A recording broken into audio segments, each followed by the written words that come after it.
ஒரு மதராக நீங்கள் எப்போல்லாம் ஸ்ட்ரெஸ்ஸில் இருக்கீங்களோ இல்லை சோகமாக இருக்கும் போது ஆங்ஸைட்டியில் இருக்கும் போது உங்கள் குழந்தைங்களுக்கு உங்களால் ஒரு குவாலிட்டியான டைமை கொடுக்க முடியாத போது ஸோ அந்த குழந்தைங்க வந்து நெக்லெக்டடாக ஃபீல் பண்ணுவாங்க. அது மட்டும் இல்லாமல் குழந்தைங்களுக்கு நீங்கள் எமோஷ்னலி அன்அவைலபிளாக இருப்பீங்க. இதனால் குழந்தையுமே வந்து ஒரு ஸ்ட்ரெஸ்ஸான சுச்சுவேஷனை ஃபேஸ் பண்ணும். இதனால் அவங்க உடம்புல வந்து கார்டிசாலுங்கிற ஒரு ஹார்மோன் வந்து உற்பத்தி ஆகும். இந்த கார்டிசாலுங்கிற ஹார்மோனை ஸ்ட்ரெஸ்டு ஹார்மோன் சொல்லலாம்.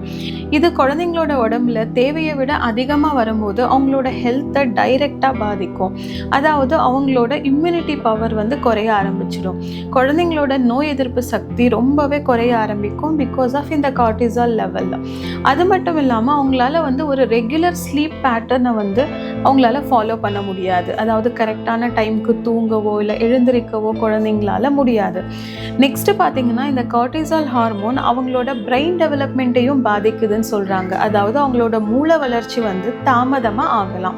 அது மட்டும் இல்லாமல் இந்த கார்டிசாலுங்கிற ஹார்மோன் வந்து குழந்தைங்களுக்கு மத்தியில் டிப்ரெஷன் அண்ட் ஆங்ஸைட்டியை கூட உருவாக்குது.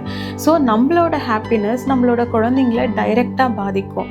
நம்ம எப்போ சோகமாகவும் ஆங்ஸைட்டியாகவும் இருக்கும் போது அதனால் வர கான்சிக்வன்சஸ்னால நம்ம எந்த அளவுக்கு பாதிக்கப்படுறோமோ அதுக்கு ஈக்குவலாக குழந்தைங்களும் பாதிக்கப்படுவாங்க.